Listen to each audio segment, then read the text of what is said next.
Caroline Flack. The name once meant sunshine, laughter, Love Island summers in Mallorca. But on February 15, 2020, it meant something else entirely. A tragedy that would force Britain to confront its darkest impulses. Millions knew Caroline Flack as the Queen of Love Island. That Saturday, the Queen was gone, and Britain was forced to ask, who really killed her?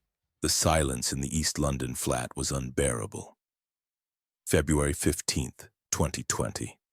A gray Saturday afternoon. Inside the modern apartment on Northwold Road, 40-year-old Caroline Flack lay motionless. The woman whose radiant smile had illuminated Britain's most-watched reality show, whose voice had delivered that iconic line, "I've got a text," with infectious energy that became the heartbeat of a cultural phenomenon. But there would be no more texts. Caroline had hanged herself. Her father would find her hours later walking into a scene no parent should witness. The news detonated across British media. Within minutes, social media exploded. Celebrities posted tear-streaked selfies. Fans gathered outside ITV studios with flowers and candles. The same screens that had broadcast her life now broadcast her death on an endless loop. The official story seemed straightforward. Caroline Flack, beloved television presenter facing trial for allegedly assaulting her boyfriend, had taken her own life. Tragic, devastating. But was it really that simple? In the months before her death, Caroline had been systematically destroyed. Arrested on assault charges her alleged victim publicly opposed, dropped by ITV from the show that defined her. Hunted by paparazzi, torn apart by tabloids screaming "Career Flack." Subjected to social media abuse so vicious it shocked even hardened celebrities. On her bedside table, investigators found handwritten notes. One passage indicted everyone. "The truth has been taken out of my hands and used as entertainment." Entertainment. Caroline Flack had spent her life in entertainment, making people laugh, helping them fall in love, and in the end her pain became just another form of content. Clicks, engagement metrics. Her death sparked immediate outrage. The Be Kind movement she'd championed suddenly dominated every timeline. The same tabloids that had hounded her published solemn editorials about mental health. The same Twitter users who'd sent death threats now posted tearful tributes. But the fundamental question remained. Who killed Caroline Flack? The boyfriend who called police? The Crown Prosecution Service that pursued charges he opposed? ITV, which dropped her when she became controversial? The tabloid editors who built careers invading her privacy? The social media mobs? Or all of us, a culture addicted to building people up specifically to tear them down? She was the smiling face of Britain's biggest reality show. But off-screen, Caroline Flack was living a reality no one wanted to see. Caroline Louise Flack was born November 9, 1979, in Enfield, North London, but grew up in Thetford, Norfolk, a quiet market town where dreams of stardom seemed impossibly distant. Her family was working class and loving. Mother Christine worked as a secretary, Father Ian as a sales manager. Caroline was the youngest of 4 siblings. From her earliest memories, Caroline was the performer. At family gatherings, she'd organize shows, forcing relatives to watch her dances, songs, comedy sketches. She craved the spotlight like oxygen, but beneath that infectious energy was something darker. A hunger for validation that went beyond normal childhood attention-seeking. Teachers noted she was bright but fragile. A harsh word could devastate her for days. She needed constant reassurance that she mattered, that she was loved. That sensitivity, that thin skin beneath the sparkly exterior would define her entire life. The same qualities that made her a natural performer also made her vulnerable to criticism, desperate for approval, unable to develop the thick skin fame requires. At Wayland Community High School, Caroline threw herself into drama and dance with an intensity that worried some teachers. She'd stay late after rehearsals, practicing routines until her body ached, seeking perfection that always seemed just out of reach. She was talented, undeniably so, but in the cruel teenage hierarchy, she wasn't the prettiest girl or the most popular. She was quirky, too eager, too loud, the girl who laughed a bit too hard at jokes and volunteered a bit too enthusiastically in class. So she made a choice, perhaps unconsciously, that would define the rest of her life. She became the funny one, the class clown, the girl who could make everyone laugh even when she was hurting inside, who could diffuse tension with a joke, who made herself useful by being entertaining. Her drama teacher, Mrs. Patterson, would later recall, "Caroline had this light that drew you in, but also this darkness she was trying to outrun. She needed to perform like she needed to breathe. When she wasn't on stage, it was like watching someone slowly disappear. It was a survival strategy that worked brilliantly in the short term. If she made them laugh, they couldn't reject her. If she entertained them, they had to keep her around. But it came at a cost. She was learning to be Caroline Flack the performer, constructing an identity based entirely on what she could do for others, while Caroline Flack the person, the scared girl who just wanted to be loved for who she was, not what she could provide, got buried deeper and deeper. By the time she left Thetford at 16, that division was already entrenched. There was the Caroline the world saw, bright, bubbly, always on, and there was the Caroline only she knew, fragile, insecure, terrified that if she ever stopped performing, people would see through the act and abandon her. Could these early experiences, this pattern of performing for love, hiding pain behind smiles, have laid the foundation for both her future triumphs and ultimate tragedy? At 16, Caroline left Norfolk for Cambridge's prestigious bodywork dance studios. It was terrifying and exhilarating, everything she dreamed of and more brutal than imagined. The competition was fierce. Every student was talented and driven. For the first time, being her small-town star meant nothing. The training was grueling. Hours of dance leaving her feet bleeding, vocal coaching exposing every weakness, acting classes deeming her Norfolk accent too common. And the rejection. Auditions became daily reality. Hundreds of girls competing for West End roles, television commercials. She'd wait hours, perform 60 seconds, hear "thank you next." Over and over. Too short? Not the right look. Talented, but that "but" became the soundtrack of her late teens and 20s. She worked brutal jobs, waitressing, promotional work at nightclubs, wearing revealing outfits while drunk men made crude comments. It was degrading, exhausting work that made her question if the dream was worth it. Her first real breaks came in musical theater, small roles in touring productions that barely paid rent. She was in the ensemble of Godspell, danced in productions of Chicago, sang backup in various provincial theaters across Britain. It wasn't glamorous. The accommodations were shabby, the pay was awful, and the work was hard. But she was performing. She was on stage. She mattered, at least for those 2 hours every night. In 2001, she landed a role in the touring production of the Rocky Horror Show. Playing Columbia, she got to be wild, sexy, funny. All the things she was naturally but had been told to tone down in more serious auditions. Night after night, she'd do the time warp for audiences in towns even smaller than Thetford. And for those moments, she was free. Not worrying about whether she was good enough, not performing for validation, just being. Backstage, though, the cracks were showing. Fellow cast members remember Caroline as fun but fragile. She'd be the life of the party one night, then crying in her dressing room the next. She'd obsess over reviews, even for small productions that barely got reviewed.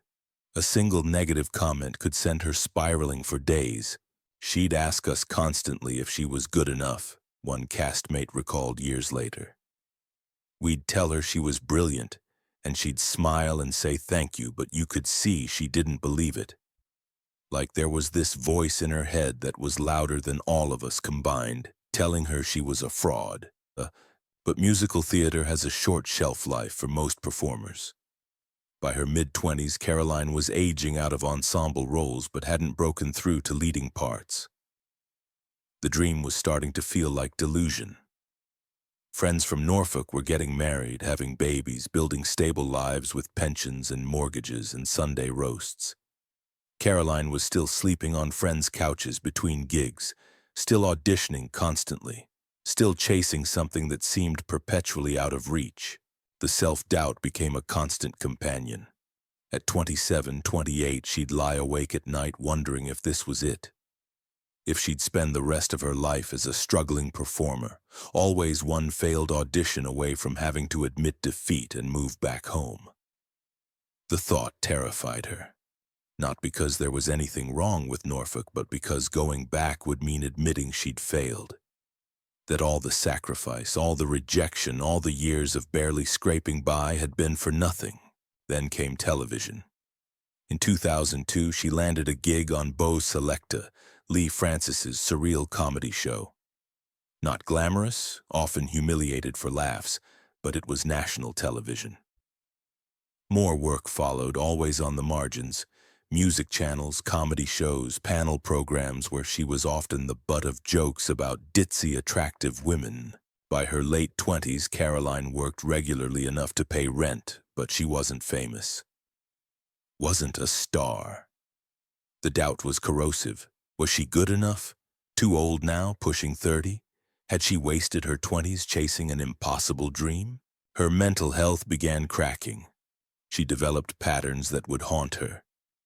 Drinking too much to quiet anxiety, seeking validation in toxic relationships, tying self-worth so completely to professional success that any setback felt like a referendum on her value as a human being.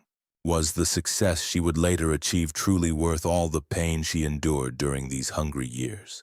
Everything changed in 2009. Caroline, now 30, landed a co-hosting gig on I'm a Celebrity, Get Me Out of Here Now.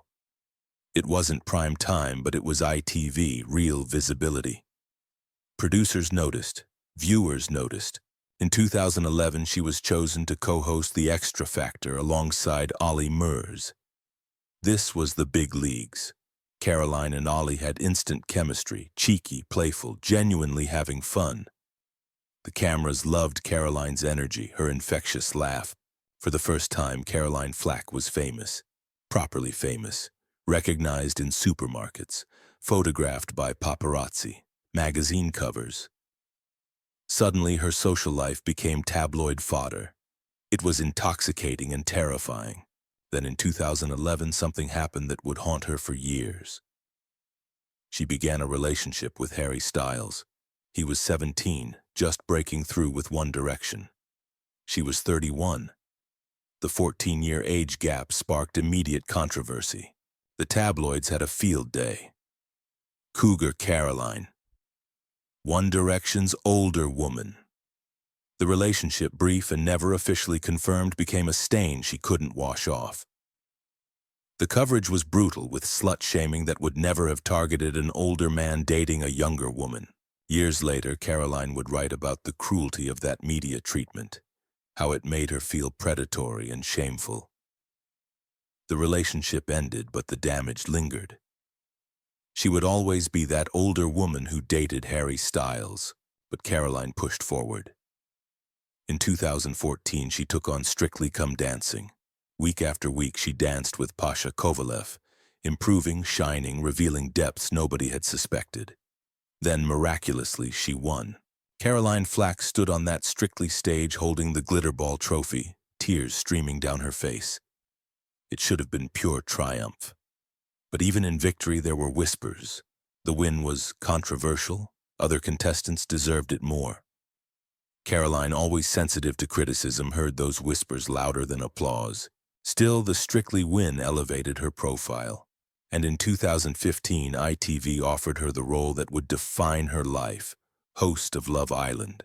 The show paired attractive singles in a Mallorcan villa to couple up and compete for love and cash. It was trashy reality TV that became a cultural phenomenon.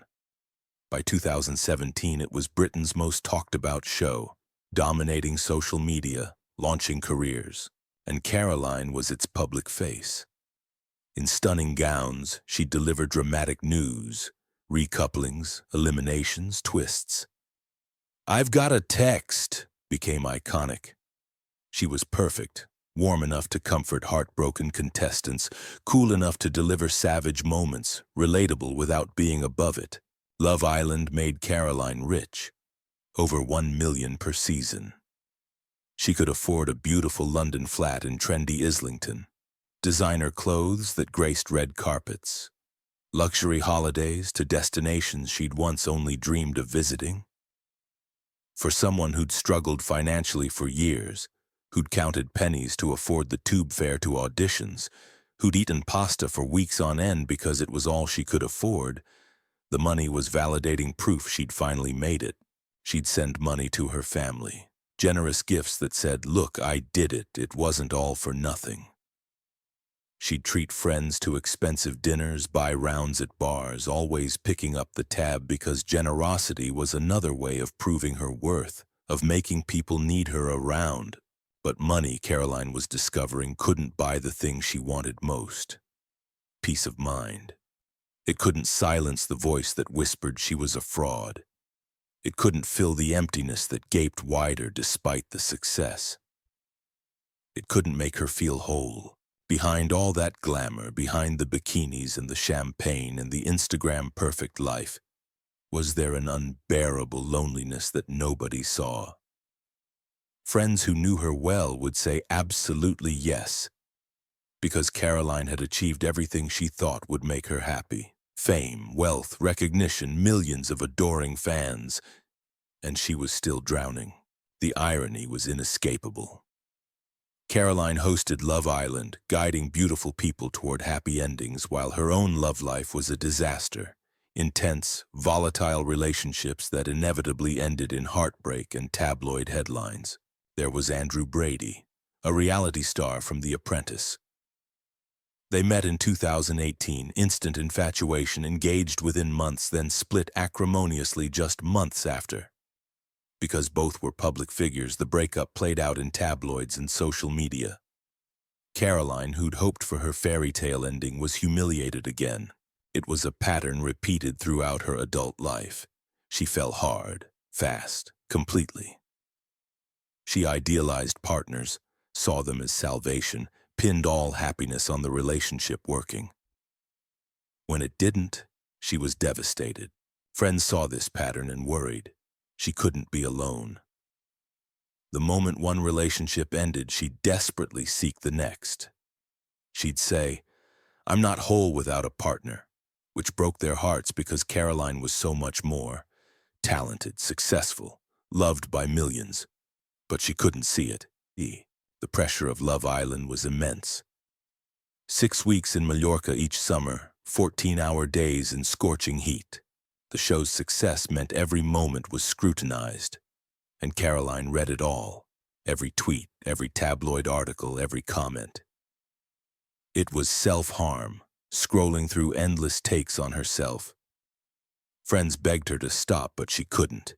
She needed to know what people thought, even when it destroyed her. Behind the scenes, colleagues noticed concerning signs. Caroline drinking more than usual. Mood swings, elated one moment, withdrawn the next.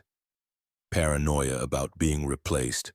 Friends recall Caroline crying, expressing emptiness despite success. "I have everything I ever wanted, so why do I feel like this?" Therapy helped sometimes. Medication took the edge off. But Caroline was trapped. Her career required her to be on, to be bubbly Caroline Flack.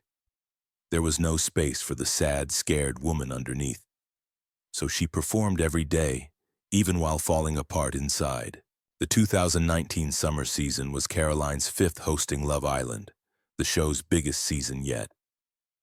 She was at the peak of fame, the queen of Love Island, Britain's sweetheart, but she was exhausted. The smile was getting harder to maintain, and she was about to meet someone who would catalyze her complete destruction. Lewis Burton, 27, handsome, athletic, a tennis player turned model. They met early 2019, instant chemistry. For Caroline, it felt different. Lewis seemed to genuinely like her, not just the fame. They went Instagram official quickly. Cute couple photos at restaurants, on holiday, at events. But beneath the surface, the relationship was volatile, both intensely jealous. Caroline, scarred by previous betrayals, was paranoid about Lewis cheating. Lewis, young and unused to dating someone as famous and emotionally complex as Caroline, struggled with her mood swings. They'd fight, loud, dramatic arguments neighbors heard through walls. Then reconcile passionately, post loved-up photos, declare everything perfect. It was the kind of relationship that burns hot but can't sustain itself. Then came December 12, 2019, the night that changed everything. Police were called to Caroline's Islington flat at 5:25 a.m. following reports of domestic disturbance. When officers arrived, Lewis Burton had visible injuries, a cut on his forehead from being struck with a lamp. Caroline was arrested for assault by beating. According to later reports, Caroline and Lewis had been at a Christmas party, both drinking.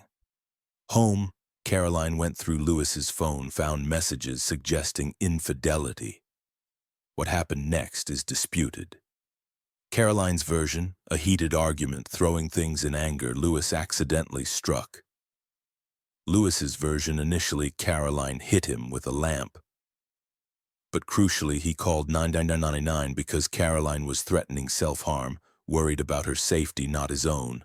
Police saw blood, Lewis's head wound. They saw Caroline in extreme distress. They made a judgment. Domestic violence. Caroline Flack was arrested. She spent the night in a cell. By morning, tabloids were in feeding frenzy. Love Island's Caroline Flack arrested for assault. Paparazzi swarmed her flat. The story dominated news cycles. The Crown Prosecution Service made a fatal decision. They would prosecute Caroline for assault by beating. Despite Lewis Burton publicly stating he didn't support prosecution, that it was a private matter blown out of proportion, that he wasn't a victim. But the CPS pressed ahead. Within 24 hours, ITV made their move. Caroline would step down as Love Island host. Laura Whitmore would replace her. The spin was about duty of care. But Caroline understood the truth. She was toxic, a liability, too controversial. The role that defined her, gone. For Caroline, this was annihilation.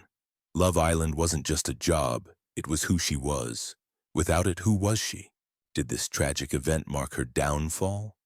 Or was it simply the tipping point of deeper problems building for years? In the days following December 12th, Caroline retreated from public view. Her lawyers advised silence. Anything she said could be used at trial, so she was silenced, unable to defend herself. That silence was interpreted as guilt. The media had a field day. Every tabloid had an opinion. Social media was worse. Twitter became a war zone. Some defended Caroline, but others were vicious, demanding she be cancelled. The Be Kind hashtag Caroline had promoted, launched after Love Island contestant Mike Thalassitis' suicide, seemed forgotten in the rush to judgment. Kindness was conditional. Caroline was experiencing trial by media. The actual criminal trial wouldn't happen until March 4th, 2020. But public opinion had reached its verdict. Guilty. Photographers stalked every movement. Leaving her flat? Photos? Looking exhausted? Photos with cruel headlines about how haggard she looked. Every image was weaponized into clickbait. The hate was relentless. Death threats via social media. Strangers approaching in public to berate her. Her professional life collapsed. Aside from Love Island, opportunities dried up. Who wanted the controversy? In late December, Caroline posted on Instagram, breaking her silence. "I'm not a domestic abuser. I need to protect mine and my family's mental health." But it was drowned out. The internet had decided who Caroline Flack was. Inside her flat, Caroline was unraveling in ways that terrified those closest to her. Friends who visited were shocked by the transformation.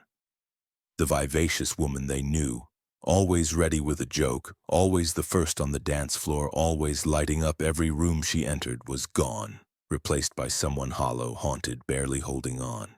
She wasn't eating properly. Friends would bring food, leave it in her fridge only to find it untouched days later. She'd lost weight in a way that had nothing to do with vanity and everything to do with anxiety eating her from the inside out. She wasn't sleeping. At most a few hours a night, interrupted by panic attacks that left her gasping for air, convinced she was dying. The anxiety attacks were constant and debilitating. She'd wake at 3 a.m. in a cold sweat, heart racing, mind spiraling through worst-case scenarios.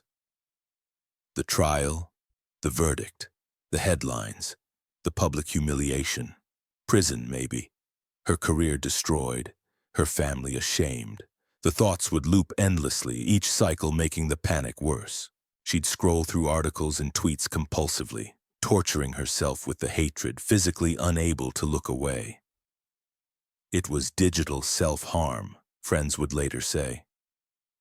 Everyone who loved her begged her to stop. Delete the apps, turn off the phone, protect yourself. But Caroline couldn't. I need to know what they're saying, she'd tell them. I need to know how bad it is. But knowing is killing you, they'd respond. She had no answer for that. Because they were right. The knowing was killing her. Slowly, methodically, like Chinese water torture. Each hateful tweet was another drop. Each tabloid headline another cut. Death by 1,000 pieces of content. Each one monetizing her misery. The Winter Love Island premiered January 2020. Caroline had to watch Laura Whitmore walk into that villa, say those lines, do her job. It was torture. Behind the scenes, something dark was growing, a sense of hopelessness, a belief that even if acquitted, the damage was permanent. Her reputation would never recover. Love Island would never take her back. Her career was over. And if her career was over, who was she? Caroline Flack had spent her life building an identity around being a performer. Without that, she was nothing, or so she believed. Friends noted concerning signs, the way she couldn't imagine a future, the forced optimism that didn't reach her eyes, the 1,000-yard stare. As February arrived, the trial loomed. March 4th. Caroline would stand in court, be judged by the world. The thought was unbearable. On Valentine's Day, February 14th, 2020, Caroline spent the evening at home. Friends checked in via text. She responded normally. Louis Burton, despite everything, was still supportive. He'd later say he had no idea how close to the edge she was. But how could he know? Caroline had spent her life performing, hiding pain behind smiles. Even in her darkest moments, she couldn't drop the mask. Can anyone ever truly escape from the shadow of their darkest moments?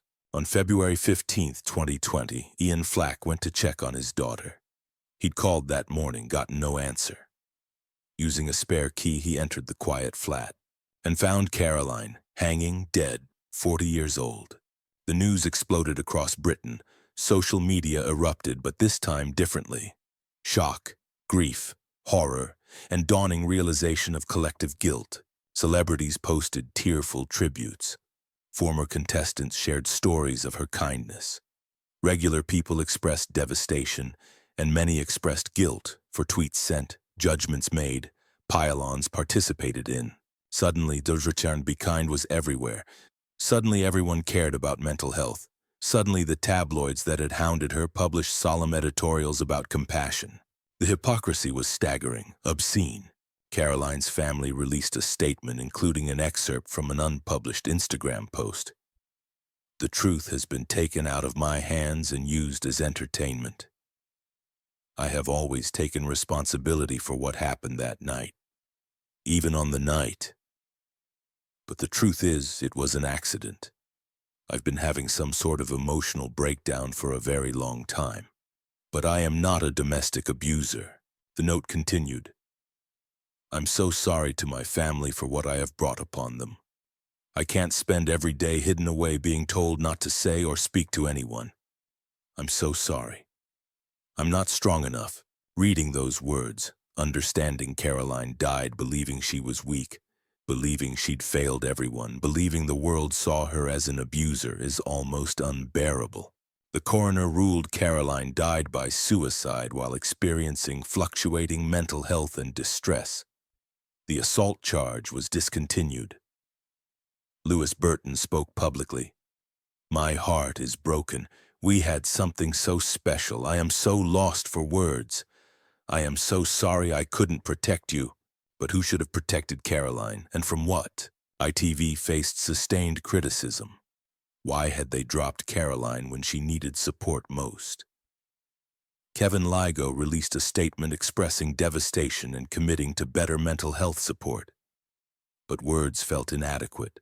The Crown Prosecution Service came under harsher scrutiny. At the August 2020 inquest, Coroner Mary Hassel delivered a damning assessment. "I find the reason for her taking her life was she now knew she was being prosecuted for certainty, and she knew she would face the media, press, publicity. It would all come down upon her." Hassel criticized the CPS directly. "In my opinion, the CPS should have looked at the circumstances of this case and exercised their discretion not to prosecute." It was a rare public rebuke, official acknowledgement that the decision to prosecute contributed directly to Caroline's death.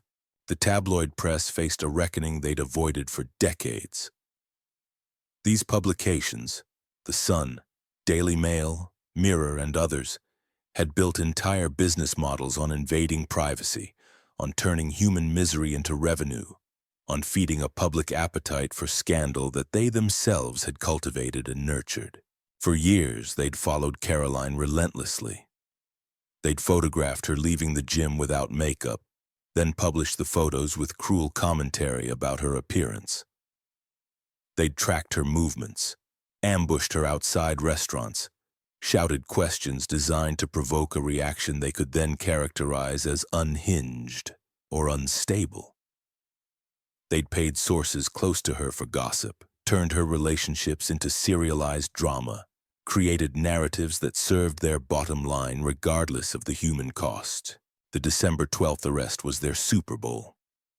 For weeks, Caroline's face dominated their front pages. Every angle was exploited. The shocking photos of her looking distressed, the exclusive interviews with people who barely knew her claiming they'd always sensed darkness, the endless speculation about what would happen at trial, whether she'd go to prison, whether her career was over. They'd made her arrest into entertainment, her pain into content, her potential conviction into a betting game for their readers. And when she died, when their coverage contributed directly to driving a vulnerable woman to suicide, they pivoted without missing a beat. After her death, these same publications ran mournful tributes. "Gone too soon," "Remembering Caroline," "The Tragic Fall of Love Island's Queen." They published mental health awareness pieces, ran helpline numbers at the bottom of articles, suddenly discovered compassion for the woman they'd spent months destroying. The Sun, which had run that career Flack headline, which had gleefully chronicled every detail of her arrest, now published heartfelt editorials about the importance of kindness and the dangers of online abuse. The Daily Mail, which had stationed photographers outside her flat to capture her at her most vulnerable, now ran opinion pieces about respecting privacy and protecting mental health. The cognitive dissonance wasn't just stunning, it was obscene. It was proof that these organizations understood exactly what they'd done, understood the role they'd played in Caroline's death, and chose to continue anyway. Because the business model was too profitable to abandon. Nobody was fooled. Social media erupted with anger at the hypocrisy. "Don't Buy the Sun" trended. Campaigns to boycott tabloids gained momentum. There were calls for press regulation, for laws protecting people from this kind of harassment, for accountability when journalism crosses the line into destruction. But fundamentally, nothing changed. Because the economics of outrage journalism are too seductive, too lucrative. Scandal sells, misery gets clicks. And in a media landscape driven by advertising revenue and engagement metrics, Destruction is simply good business. Social media platforms faced questions about providing infrastructure for abuse. After Caroline's death, there was talk of better moderation, cracking down on hate speech. But little meaningful change materialized. Controversy drives engagement, and engagement drives revenue. Were Caroline's final decisions acts of surrender, or courageous acts of self-preservation from a world that had become unbearable? It's tempting to frame suicide as weakness, but people who've experienced that despair describe it differently. It's not about wanting to die, it's about needing the pain to stop, about reaching a point where continued existence feels impossible. In that context, perhaps Caroline's decision was less surrender and more escape. She was in agony, and she found a way to make it stop. In March 2020, Channel 4 aired Caroline Flack, Her Life and Death. It painted a portrait far more complex than domestic abuser or tragic victim suggested. She was talented, kind to contestants, generous, but also intense in relationships, struggled with alcohol, needed constant validation. She was human, flawed, real. Friends described her generosity, dropping everything to help people, sending thoughtful gifts, remembering birthdays. Former contestants spoke about her kindness, how she understood the pressure of sudden fame. Her sisters spoke about the little girl who always needed to perform, who carried the world's weight, who never developed the armor fame required. What emerged was a picture of someone who should still be here. Someone who, with proper support, with a culture less eager to destroy, might have survived her darkest period. Love Island continued. Laura Whitmore hosted through 2022, then stepped down citing impact on her mental health. The show faces ongoing scrutiny about duty of care, especially after 3 former contestants, Sophie Graydon, Mike Thalassitis, and Steve Diamond, also died by suicide. Caroline's legacy is complicated. She's remembered as a talented presenter who brought joy to millions, who made Love Island more than trashy TV through warmth and genuine investment. But she's also a symbol, a warning about the price of fame in the social media age, a reminder that behind every headline, every scandal, every viral story, there's a real human being. The Caroline Flack Foundation was established, dedicated to supporting mental health and educating about social media abuse dangers. It's meaningful work, channeling grief into purpose. But can a foundation stop a cultural sickness? The years since suggest, not really. There's been some progress, better reporting tools, more mental health conversation. But core dynamics haven't changed. We still build celebrities up to tear them down.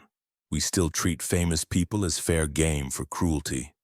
We still click invasive photos, share scandalous stories, participate in pile-ons. Every year on February 15th, tributes flood social media. Be kind trends again. It's sincere mostly, but temporary. 3 days later, someone new will mess up and the mob will descend again. Caroline Flack wanted to be loved. She achieved fame, success, recognition. But unconditional love remained elusive. Perhaps it always is for people in the public eye, where love is conditional on performance, on maintaining the mask. In the end, the mask broke, and so did she. On TV, she smiled. At home, she cried. Fame was a mask she couldn't take off. These aren't just poignant quotes. They're an indictment of an industry that commodifies human beings, of media that profits from destruction, of a culture that demands perfection and punishes vulnerability, of all of us who participate in these systems. Caroline Flack wore the mask of fame until it crushed her. In her final words, she begged us to be kind, to remember public figures are people, that mistakes don't make someone irredeemable, that compassion should be our default. Whether we listen or whether we let the cycle claim another life remains our choice. The lights still shine on that Mallorca villa. New hosts, new contestants, new love stories. Love Island continues, the show goes on. But for Caroline Flack, the screen went dark on February 15th, 2020. 40 years old, too young, too talented, too human for a world that demanded she be superhuman while punishing her for being anything less. We can't bring Caroline back, but we can honor her memory not with trending hashtags, but with genuine structural change in how we consume celebrity, discuss public figures, engage with media. We can choose kindness over cruelty, compassion over judgment, humanity over entertainment. Caroline Louise Flack, November 9th, 1979, February 15th, 2020. If fame demands perfection and punishes vulnerability, how many more Carolines will there be? Caroline's last plea was simple: be kind. The question is, can we? Or will we keep killing our stars one headline at a time? So here's the question we should be asking ourselves tonight. When the next Caroline Flack emerges, and she will because the machine is still running, will you be the one clicking on those invasive photos? Sharing that scandalous headline? Adding your voice to the mob? Or will you remember this story and choose differently? Because Caroline Flack is gone. But the system that killed her is still here, still hungry, still waiting for its next victim. What will you do when it comes for someone else?